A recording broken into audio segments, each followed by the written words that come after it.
noches, bienvenidos a Ciudadano Libre. Es para Jorge Jacobs y para mí un gran gusto recibirlos esta noche en que nos va a acompañar nuestro amigo Eduardo Fernández, más conocido como Edu. Y el tema que vamos a estar conversando con Edu tiene que ver con una aparente contradicción: las dictaduras democráticas. Pero por favor, denos chance para que les expliquemos por qué vamos a hacer esta referencia a cómo hoy tenemos dictaduras democráticas. Y no solo desde hoy. Edu, platicábamos antes de que comenzara Ciudadano Libre, comentábamos que una de las primeras dictaduras democráticas que hizo tanto daño fue precisamente la dictadura de los nazis, con su líder más conocido, Hitler, en los años 30 del siglo pasado, que llevó al mundo a la Segunda Guerra Mundial. Pero, Edu, qué gran gusto recibirte en Ciudadano Libre. Bienvenido. No, Marta Yolanda, el placer es mío, hombre, estar entre amigos, y además siempre intentamos buscar el espacio para dialogar y charlar en libertad. Cuando estás por Guatemala. Cuando estoy por Guatemala, exacto. Efectivamente, para sorpresa a lo mejor de muchos, pero está en la genética de la forma democrática. La tiranía es un ingrediente de la democracia potencial. Si no hay unos elementos que contrapesen dicha tiranía, las democracias, en vez de favorecer la calidad de vida de los ciudadanos, pueden llegar a dificultar la calidad de vida de los ciudadanos. Y lo que estamos viendo ahora, pues es algo similar a lo que se vio en 1933 en Alemania, ¿no? Procesos democráticos que aupan al poder a verdaderos tiranos. Y eso es un peligro que a toda persona preocupada por la libertad y comprometida con la defensa de las ideas de la libertad, pues tiene que mover. Y eso que digas de que estamos en un proceso similar, o sea, ¿ves a alguien de ese calibre en la actualidad? Bueno, no, quizás no. Bueno, es que me estoy poniendo, es que estaba pensando, oye, es que Chávez y Nicolás Maduro son torturadores, ¿no? Han asesinado gente, han expulsado gente de su país, siguen torturando, siguen matando arbitrariamente y han llegado por medios democráticos. La última elección no, ya todos sabemos que fue una pantomima y fue reírse de las reglas. Pero somos conscientes de que a finales de los 90, en 1999, si no estoy equivocado, Chávez ganó unas elecciones. Y a partir de ahí se abrió la ventana de oportunidad para ir construyendo la tiranía que es hoy Venezuela. Y ese proceso, pues lo hemos visto en otros países, desafortunadamente. ¿Y podrías igualar eso, por ejemplo, a lo que pasó con el MAS en Bolivia, que estuvieron 20 años ganando las elecciones? Claro, yo diría que sí, ¿no? O sea, en el caso del MAS, además, valga la redundancia, en el caso de Movimiento al Socialismo, porque sí, es bastante explícito el nombre, han encarcelado a una expresidenta que es Janine Áñez, que sigue en la cárcel. Han detenido en su momento de forma arbitraria al gobernador pues de Santa Cruz, que lo pasó muy mal y además era un enfermo, tenía diabetes y se le negó el acceso a medicamentos, etcétera.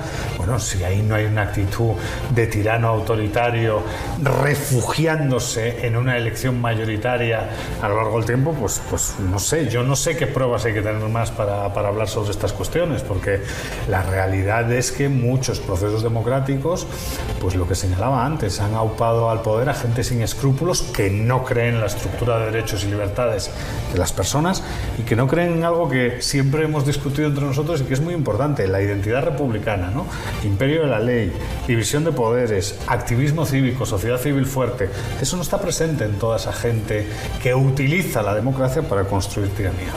Qué bueno que lo has mencionado, porque nosotros hemos tenido esta discusión entre las formas de gobierno, la forma de gobierno republicana y la forma de gobierno democrática, que al final chocan. Tú tenés que decidir si vas a vivir dentro de una república o dentro de una democracia, recordando que te digan lo que te digan. La democracia no es otra cosa más que, como bien lo dijo Benjamin Franklin, dos lobos y una oveja decidiendo la comida. ¿La mayoría qué va a decidir? pues se me hace que deben haber dicho los lobos, más sabrosa la oveja que comernos a nosotros. Sí. Y eso es parte de la democracia. Y mencionaste algunas democracias que tienen un líder específico. Por ejemplo, el movimiento al socialismo, tenemos a Evo Morales, mencionamos a Hitler en el caso de los nazis, Hugo Chávez en Venezuela, luego Maduro, aunque realmente el dictador de Venezuela se llama Diosdado Cabello.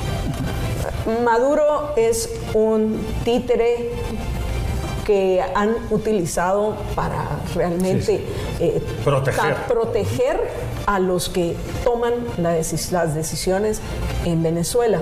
Podríamos agregar algunos otros tan cercanos a nosotros como Daniel Ortega y Rosario Murillo, su esposa en Nicaragua, y voy a ser controversial con el que voy a mencionar ahorita porque tiene muchísimos fans en Guatemala, Nayib Bukele. Que sí, que no es socialista, pues bueno, no lo será y esperemos que continúe así, pero que se está imponiendo una dictadura democrática, y esto sí lo quiero agregar, porque Nayib Bukele son los ciudadanos salvadoreños, los votantes, quienes van a seguir votando por él.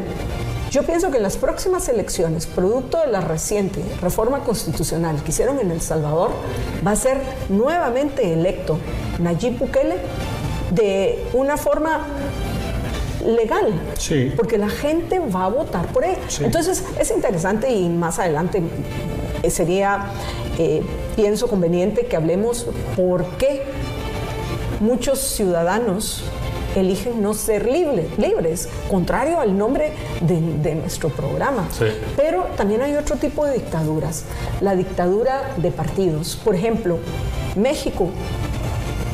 Hay quienes dicen que se encamina nuevamente a una dictadura de partido, como fue la dictadura perfecta, como llamó Mario Vargas Llosa, la dictadura del PRI en el siglo pasado. Y ahora la dictadura de Morena. Y que tiene hoy un líder emblemático como es AMLO, Andrés Manuel López Obrador, el expresidente. Pero se perfila como una dictadura de partido, sí, que también llegaron al ejercicio del poder democráticamente. Sí, es curioso porque además esas dictaduras de partido creo que son potencialmente más peligrosas porque como confían en la alternancia, primero AMLO, ahora Sheinbaum, probablemente ya se está pensando AMLO, en el siguiente candidato. Entonces al final, claro, ese tipo de dictaduras pueden imitar la del PRI, que era la dictadura perfecta porque había una alternancia que se prolonga durante 70 años, ¿no? Que es una cosa muy fuerte en realidad. Pero el hecho es que las dos son liberticidas, el hecho es que los dos modelos son peligrosos para el ciudadano libre o para aquellos ciudadanos que se sienten libres y responsables, y que debemos de tenerlo bien presente porque es una amenaza que en cierto sentido se cierne sobre nosotros, porque a muchos ciudadanos desafortunadamente les atrae el autoritarismo, asocian autoritarismo con, por ejemplo, seguridad, es el caso de Bukele, ¿no? O sea, asocio autoritarismo con seguridad y, por ejemplo, mi estructura de derechos de propiedad, mi libertad de expresión, pues no me parece tan relevante o está en riesgo porque mi pequeño negocio es extorsionado semanalmente. Pero eso yo creo que es un problema de élites. Nuestras élites tienen grandes responsabilidades en la desafección que se observa en la población. La gente está enfadada porque nuestras élites han fracasado. Y en ese contexto, ¿a quiénes te referís con nuestras élites? Sí, eso iba yo a mencionar, porque pienso que el problema es la ausencia de élites. Bueno, es que probablemente... Porque élites se supone que son los mejores. Claro, obligaciones morales, una obligación moral frente a los tuyos, un sentido de responsabilidad y el hecho de que influyes precisamente porque eres un referente. Por eso influyes. Esa autoritas pues se ha perdido y la élite, no quiero utilizar la palabra, se ha vuelto ordinaria. Iba a decir otra palabra guatemalteca muy fuerte que no voy a decir. ¿Cuál? Cholerizado. Pero esa es la verdad. Las élites ahora son superficiales. Las élites ahora son miedosas. Son pero miedosas. Entonces ya no les deberíamos de llamar élites, sino que deberíamos hacer un llamado a las élites. Ah, bueno, sí, bueno. Para que estoy de acuerdo, se empiecen a expresar. Estoy de acuerdo. Porque son usurpadores. Por ejemplo, ahorita con el tema de seguridad en Guatemala y la captura reciente, exacto, tan reciente como ayer por la tarde, de la sobrina de la eterna candidata presidencial Sandra Torres, o sea, la captura de María Marta Castañeda Torres, que es la pareja sentimental de El Lobo. No sé si has visto tú imágenes del Lobo, pero ese, por favor, ese personaje que da miedo, parece sacado de realmente una película de terror. Y cómo la captura de esta de su pareja sentimental hoy pone en riesgo aún más a los ciudadanos, porque que viene la revancha del barrio 18, viene la revancha del barrio 18. Entonces, el punto al que yo quería llegar es que estamos hablando de los políticos. Vaya, se supone que deberíamos de tener una élite política, pero mira esa élite política que tenemos en Guatemala. No la tenemos. Y luego, ¿qué pasa con la mayoría de los otros grupos influyentes? Prefieren mejor callar, porque como dice otro refrán, un refrán por lo menos muy chapín, calladito te ves más bonito, o tal vez menos feíto. ¿Esto qué significa? Yo mejor me callo porque acá no sé qué vaya a pasar y no voy a poner en riesgo mi vida y la vida de mi familia. Entonces, las élites, como estamos viviendo dentro de una sociedad irracional, vamos a decir, recordando un ensayo de mi filósofa favorita, Ayn Rand, que precisamente cuestiona eso, cómo una persona racional debe de actuar dentro de una sociedad irracional. Y lo que Rand dice es que una persona racional no se puede quedar callada cuando mira que se cometen actos inmorales, tenés que denunciarlos. Pero hoy las personas, vamos, una forma más sencilla de entender, las personas buenas prefieren quedarse callados y adaptarse para sobrevivir. Para sobrevivir a corto. Porque claro, plazo. El hecho es que a medio y largo plazo, desafortunadamente, nos quitan el país. Entonces, cuando ese es el problema de no pelear estas cosas, ¿no? O sea, porque todos somos ciudadanas y ciudadanos libres, pero también somos parte de una comunidad con la que, por lo menos a nivel moral, desarrollamos alguna obligación. Y habrá que proteger. ¿Pero es obligación hacia la comunidad o que yo estoy protegiendo, por ejemplo, mis derechos y los de mis hijos y los de mis nietos? Para mí, proteger la propiedad privada de mi comunidad es una cuestión de interés general. No es solo mía. O sea, es bueno que mi vecino también lo tenga así y que mi amigo también lo tenga así. Pero claro, para eso, que es un derecho natural, hay que estar dispuesto a defenderlo, ¿no? Hay que estar dispuesto a defenderse. Y hay que creer que estás en la posición correcta. Y estoy muy de acuerdo con la frase de Ayn Rand. Si uno es racional, tiene que ser consciente porque al ser racional es responsable de las consecuencias de quedarse callado. Habrá que actuar, ¿no? Y por lo menos habrá que decirlo. Ahora, también uno entiende, y es comprensible, en entornos de alta incertidumbre, en entornos que, aunque no son tiránicos formalmente, pues hay dinámicas que pueden afectar tu vida, tu libertad y tu propiedad, pues que la gente sea conservadora a corto plazo y que intente salvar el partido, ¿no? O sea, es también comprensible, ¿no?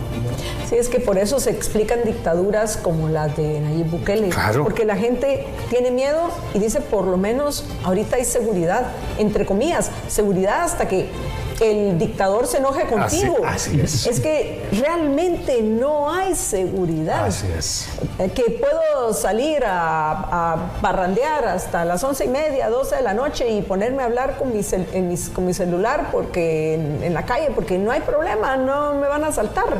Eso es ahorita, ya veremos. Pero quién sabe si de repente pueda pasar. Todos recordamos, además nosotros te recordamos porque estamos metidos. ¿Cuántas veces escuchamos al principio Venezuela no es Cuba? Un montón de veces.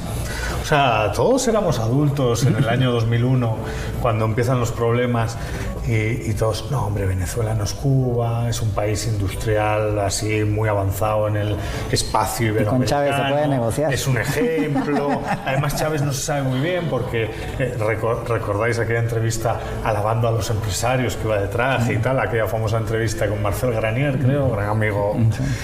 Cuando era candidato. Claro, cuando era candidato. Claro. Entonces, claro, todos recordamos eso. ¿Y qué es Venezuela ahora? Peor que Cuba. Bueno, no, peor que Cuba no, porque lo de Cuba es otro nivel. Pero en la línea de Cuba. Claro. Pero es otro contexto. Bueno, en Cuba, ¿y por qué no hablamos de Cuba? Es porque llegaron al ejercicio del poder de forma violenta, sí, por medio de un golpe de Estado. Sí.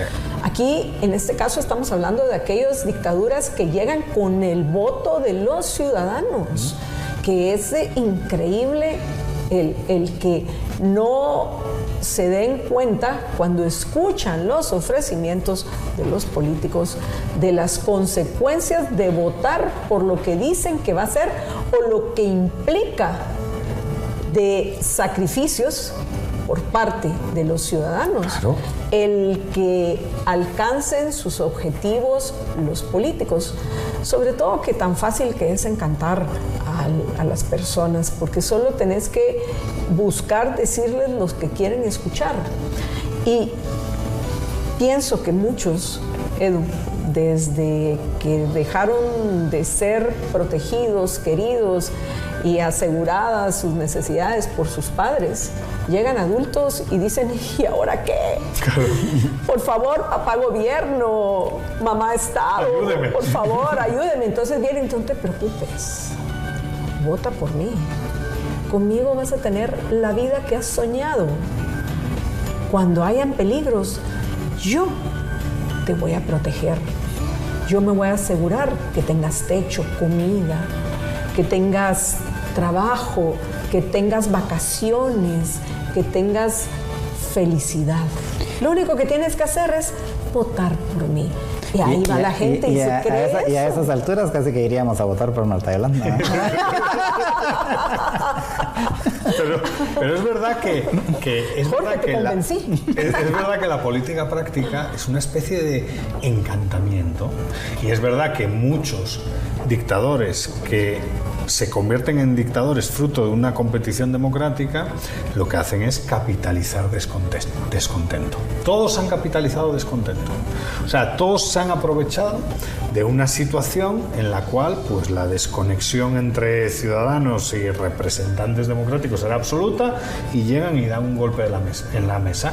El ejemplo de El Salvador es que todos los ejemplos, no importa si es de izquierda o de derecha el dictador es un liberticida, da igual de qué color sea, pero el punto es que la forma para llegar dentro de la democracia es aprovechar el descontento.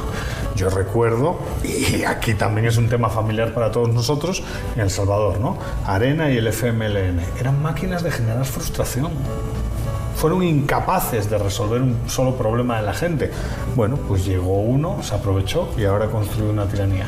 Y con un solo servicio, que es un falso servicio, porque en realidad es un servicio que no está unido a la protección de la estructura de derechos y libertades de la persona, es su arbitrariedad y la va a instrumentalizar como, cuando y donde quiera, pues ha encantado a toda la población. Y hay que recordar que lo mismo pasó con Hugo Chávez, porque había mucha corrupción, y entonces él dijo que iba a ir a resolver el problema de la corrupción. Evo Morales, que capitalizó que fue todavía más vergonzoso porque capitalizó, no sé si lo recordáis, la cuestión del FMI, de los créditos del FMI para el gobierno de Goni, ¿no? Sánchez de Losada, Goni. Claro, es que al final todos capitalizan descontento y todos aprovechan esa ventana de oportunidad que le da la democracia para pisar y pasar por encima de los derechos de la minoría. Y bueno, yo voy a aprovechar este momento para ir a una pausa y regresamos con ustedes en unos minutos. Quédense con nosotros.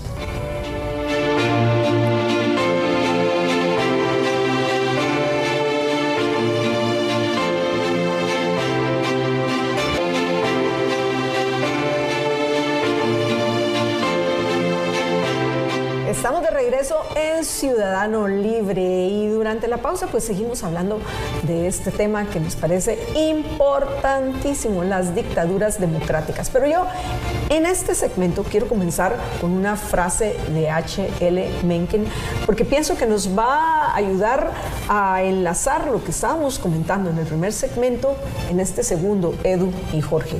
Esta frase de H.L. Mencken dice lo siguiente: un político normalmente prospera en una democracia en la medida en que destaca en la invención, tomen nota, invención, o sea, decir, iba a decir la palabrota guatemalteca, decir mentiras, de peligros imaginarios y defensas imaginarias contra ellos.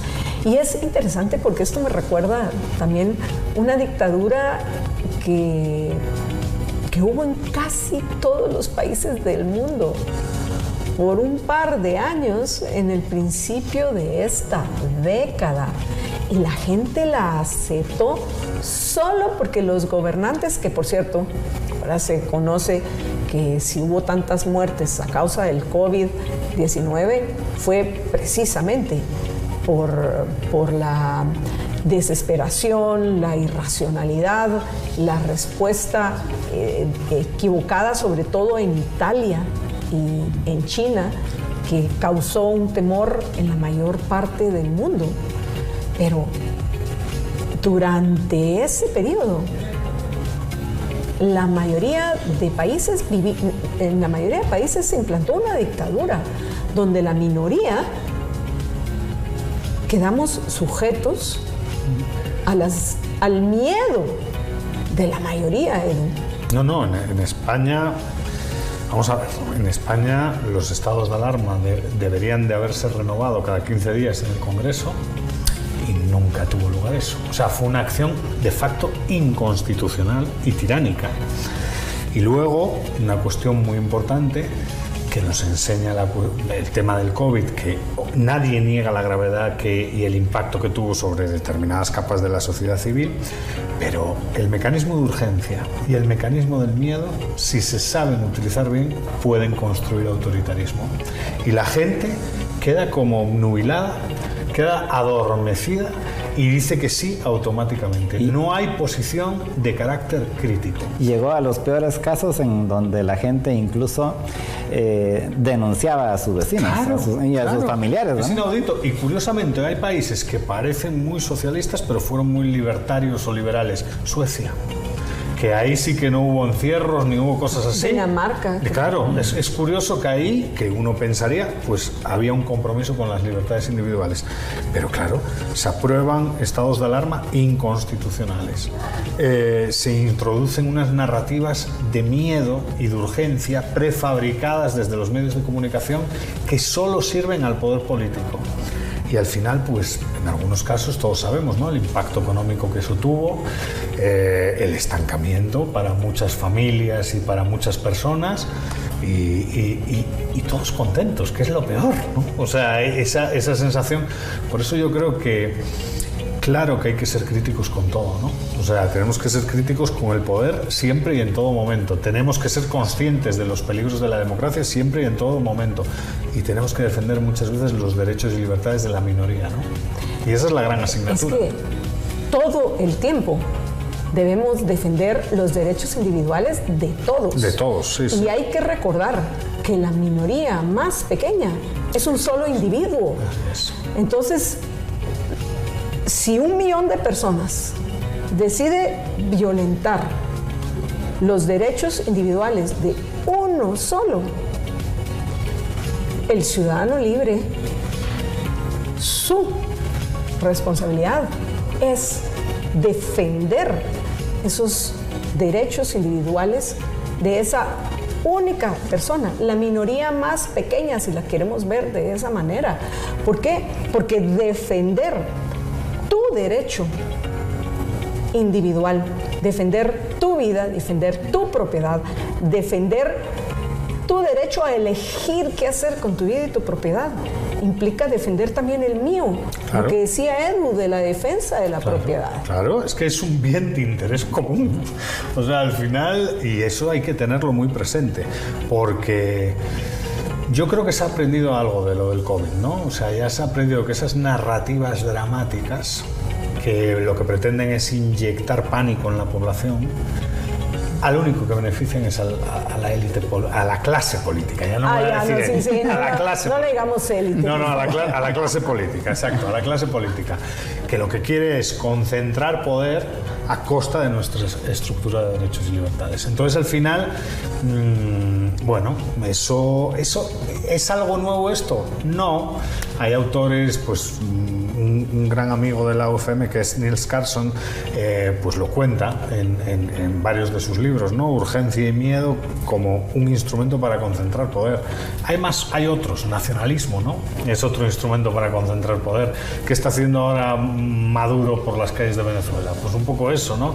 Inyectar más nacionalismo del que ya hay, que hay una sobredosis obscena, y evidentemente, pues en cierto sentido, hipnotizar a la población para que cometa actos potencialmente muy negativos para sí mismos, que es contradictorio, ¿no? Pero así es. Ya que mencionas el tema del nacionalismo, solo que aquí en esta frase de Bárbara Ehrenreich, él habla de ese nacionalismo como patriotismo, pero dice, no importa que el patriotismo, como el nacionalismo, sea con demasiada frecuencia el refugio de los sinvergüenzas. Esto es va a ser es una verdad como un templo. Pero una frase controversial, sobre todo por lo que está pasando en Alemania, en Estados Unidos y en otros lados. La disidencia, la rebelión y el caos general siguen siendo el verdadero deber de los patriotas.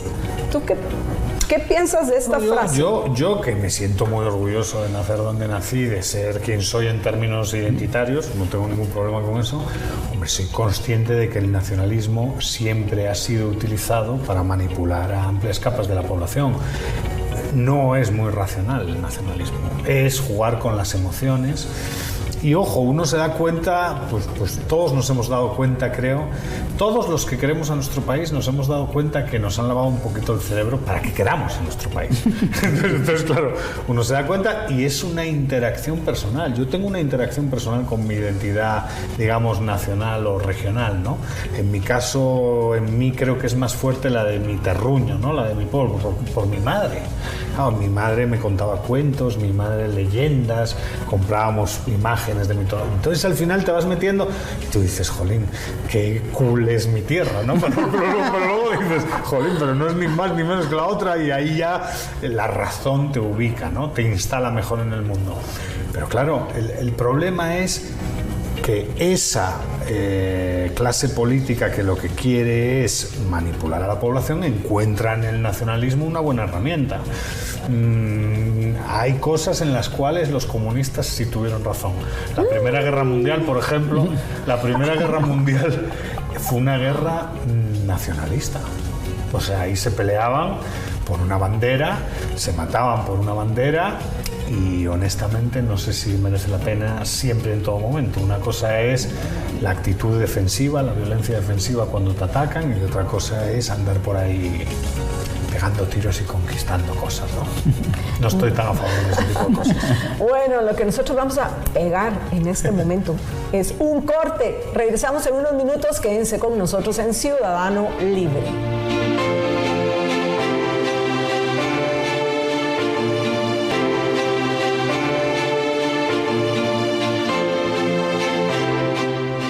Estamos de regreso en Ciudadano Libre y durante la pausa Jorge le hizo una pregunta a Edu que va a repetir ahora que estamos ya al aire.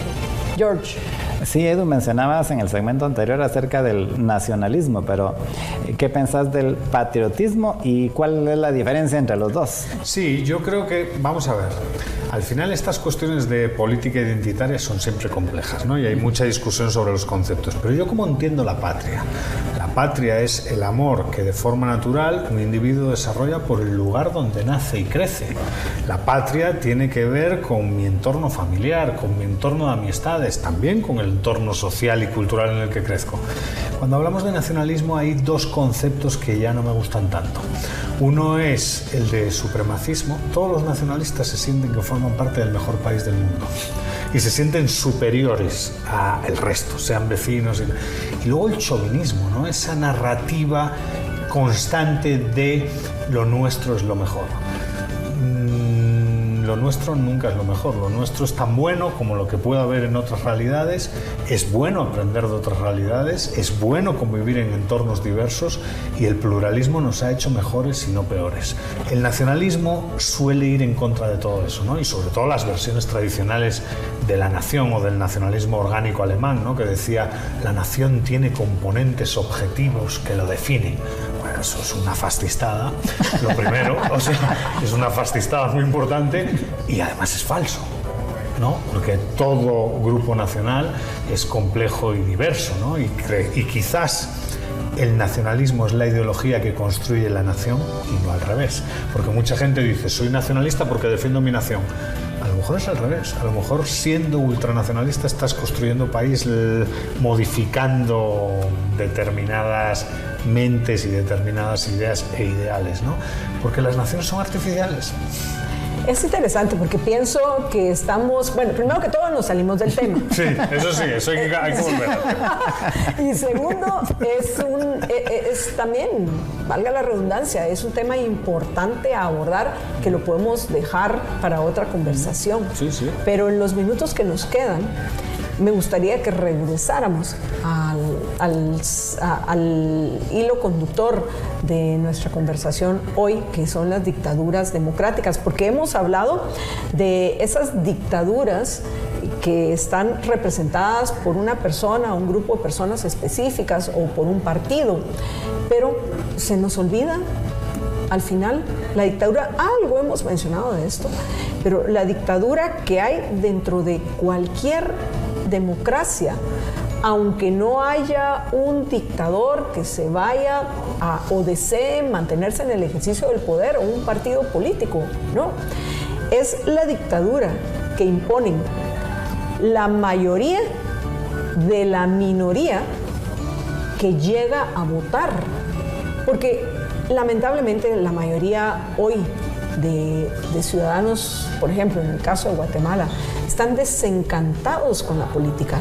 Entonces ya ni siquiera les interesa hacer uso de ese derecho de escoger tus gobernantes.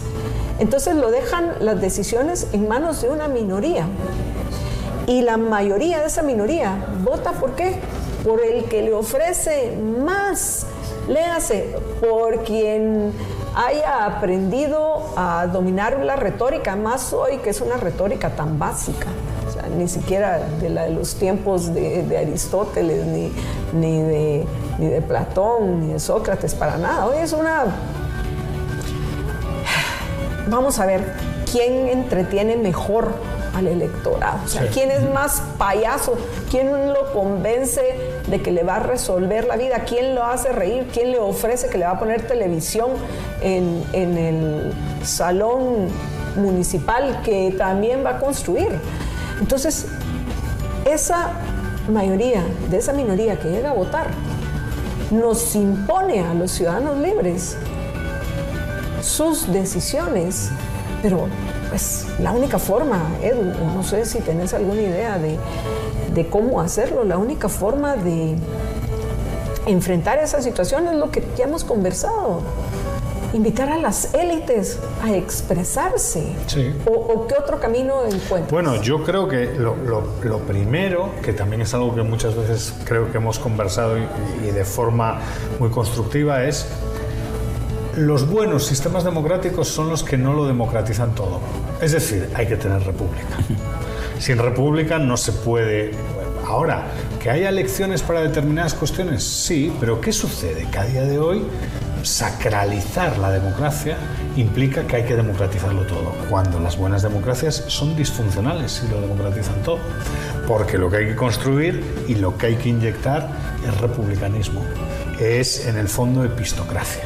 ¿Y qué definís como república? Pues yo asocio el republicanismo a tres cuestiones. Asocio el republicanismo a una sociedad civil fuerte que sirva de contrapeso al poder político. Asocio el republicanismo a imperio de la ley y no de las personas. Y asocio el republicanismo a división de poderes. Y si eso no está firmemente inyectado en el sistema va a quebrar. Es tan simple como eso, porque se va a convertir en una tiranía de la mayoría. Lo único que frena la tiranía de la mayoría son valores republicanos al interior de la comunidad. Valores republicanos que tienen que ser defendidos por élites. Por élites que lamentablemente están hoy calladas. Pero sí, efectivamente, toda democracia, y yo sé que esto va a generar, espero que genere discusión, porque eso es lo que queremos nosotros, generar discusión. Toda democracia lleva a una dictadura, no hay vuelta de hoja, ya sea la dictadura de una persona, la dictadura de un partido o la dictadura de la mayoría, pero toda democracia lleva a una dictadura. Entonces, lo que necesitamos es una verdadera república y que independientemente de aquello por lo que se vote, aunque la mayoría vote, si ese voto mayoritario violenta el derecho individual de una sola persona, no debe de ser permitido. Es que el punto es que hay cuestiones que deben de ser prepolíticas e incluso yo diría, bueno, obviamente predemocráticas sin lugar a dudas. O sea, mi libertad de expresión no debería de estar sometida a una decisión mayoritaria. No debería siquiera pensarse que mi libertad de expresión debe de estar sometida a una decisión mayoritaria. Y con eso, con todas las libertades que conocemos y defendemos. Asociación, movimiento, conciencia, es que reunión, es que todas estas cuestiones en el fondo son básicas y yo diría que deben de ser prepolíticas y preconstitucionales. Luego ya veremos pues en dónde puede convenir una decisión democrática, ¿no? Yo creo que hay que introducir otras cosas, descentralización, por ejemplo. En una pequeña comunidad, pues a lo mejor la comunidad puede decidir de forma democrática cómo vamos a instalar las farolas del alumbrado público de la calle. Pues no parece que eso vaya contra mi vida, mi libertad y mi propiedad directamente, y podemos optar por una decisión mayoritaria para resolver de forma pacífica el problema. Pero eso es lo que hay que tener bien claro, ¿no? En qué entornos puede ser útil y qué es lo primordial. Que lo primordial no es la decisión democrática, ni mucho menos. Lo primordial es la protección de la estructura de derechos y libertades. Y es que la democracia, al final, lo que promueve también son privilegios. Porque los grupos de presión que van a ir a votar, lo que buscan es que se les beneficie a ellos a costa de otros. Pero tenemos que terminar en un minuto. Ese minuto es tuyo, Eduardo. No, pues bueno, el minuto, siempre que comparto tiempo con vosotros es el mismo, ¿no? Creo que es muy poderoso contribuir al fortalecimiento de la sociedad civil. Una sociedad civil fuerte construye un país libre. Y lo importante es construir un país de personas libres. Entonces ese es el camino. Hay que seguir trabajando desde afuera del Estado, comunicando, asociándonos, produciendo informes e investigación, pues para defender lo que de verdad importa, que es la libertad. Bueno, quedaron muchos pendientes porque hay que definir sociedad civil, hay que definir imperio de la ley, hay que definir... Bueno, lo bueno es que tenemos un montón de temas para tratar con Edu cuando esté Guatemala. Porque si no, vía Zoom, ¿no? Sí, no, es complicado. Diferencia horaria además, ¿eh? Muchas gracias por acompañarnos nuevamente en Ciudadano Libre. Cuídense y los esperamos el próximo jueves a las 10:45 por TV Azteca Guate.